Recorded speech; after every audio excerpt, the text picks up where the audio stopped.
Ayan, araw ng day off, araw ng laba. Ito dito pag day off, tsaka palang mapaglalaba.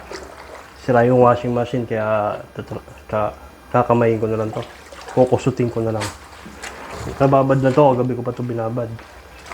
Tapos ngayon kukusutin ko na lang. Ganito talaga pag nasa abroad.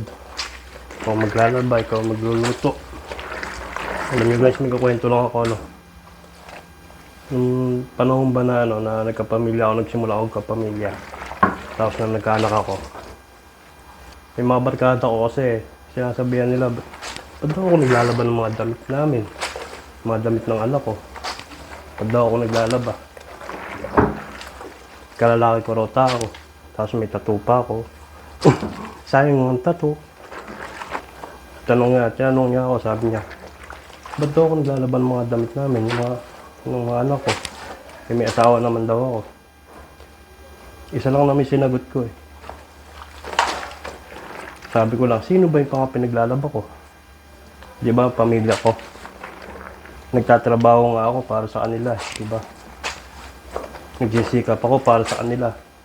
Yung simpleng paglalaba lang ba, di ko magagawa para sa kanila. Kaya hindi naman ibang tao yung pinaglalaba ko, mga anak ko naman. Kaya ignore ko na lang yung mga ganon. Para sa pamilya ko to, yung mga anak ko na may mga pinaglalaba ko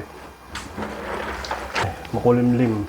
Sira kasi washing machine namin Sira yung washing machine, kaya magkusot tayo. Ganito dito pag day off.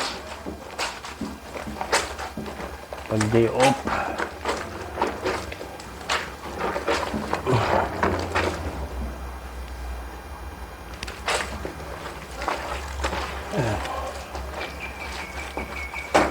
Mga labang pang ano lang to, pang mabilisan ba? Ayan mabilis lang to. Siguro ito kasadama na to. Siguro mga 30 minutes ko lang itong lalaban.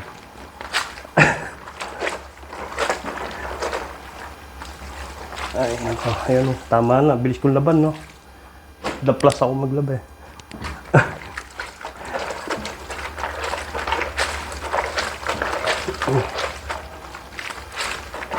Pag mga pantrabaho lang, mga alikabok lang naman ito. Kasi nasa alikabok yung trabaho namin. Maraming alikabok. Kaya yung iba rito, binabalo, tapos bahala na. Kung paano na ba, pero yung mga pang yung mga pang bahay ba, mga kanan. Siyempre, alaban natin mabuti yan.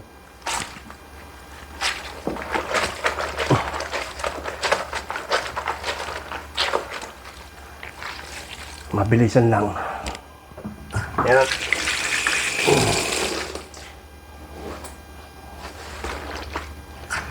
Ay,